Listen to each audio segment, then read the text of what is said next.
குடும்பத்தோட உட்காந்து இந்த படத்தை பாத்தீங்கன்னா கண்டிப்பா விளக்கமாத்து அடி வாங்கிடுவீங்க. ஜாக்கிரதை. இந்த படம் பேரு people we meet on the vacation. 2026 வந்த படம். வாழ்க்கை முழுவதும் வெக்கேஷன் வெக்கேஷன் சொல்லிட்டு ஓடிக்கிட்டே இருக்கிற நம்ம கதாநாயகி வேலையா அதுதான். ஒரு நாள் வந்து நம்ம கதாநாயகி வந்து ஒரு பத்திரிக்கை வருது. யாருன்னு பார்த்தா நம்ம கதாநாயகியோட ஃப்ரெண்டு.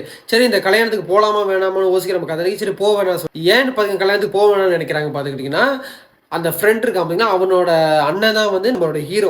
2 வருஷத்துக்கு முன்னாடியே நம்ம ஹீரோக்கும் ஹீரோயினுக்கும் ஒரு லாங் டிரைவ் மூலியமா ஒரு பழக்கம் ஏற்பட்டிருக்கும். நம்ம ஹீரோக்கு கேர்ள் ஃப்ரெண்ட் இருக்குனால நம்ம கதாநாயகி பெருசா டச்சில் எல்லாமே இப்போ 2 வருஷம் ஆச்சு. அதனால தான் அந்த கல்யாணத்துக்கு போக வேணும்னு நினைப்பாங்க. ஹீரோக்கு வந்து இப்போ கேர்ள் ஃப்ரெண்ட் கூட ஏதோ பிரச்சனை நம்ம கதாநாயகி தெரிய வந்துடும். இப்போ இந்த கல்யாணம் மூலியமா ஹீரோவும் ஹீரோயினும் வந்து திருப்பி மீட் பண்றாங்க. இதுக்கப்புறம் வர வெக்கேஷன் எல்லாமே புது புது உறவை தேடி ஓடுற நம்ம ஹீரோயினுக்கும் வாழ்க்கை சீரியஸா நினைச்சு வாழணும்னு நினைக்கிற நம்ம ஹீரோவுக்கும் இவங்க 2 பேருக்குள்ள சேர்ந்து இந்த வெக்கேஷன்ல காதல் வந்துச்சா அதான் இந்த படத்தோட கதை. ரொமான்டிக் அண்ட் காமெடி மூவிங்க. இந்த படம் மூவி பாக்ஸ்ன்ற வெப்சைட்ல இருக்கு. தமிழ் டப்பிங்ல இருக்குது. அங்க போய் இந்த படத்தை நீங்க பார்க்கலாம். நான் உங்கள் கிரேசி ஜி.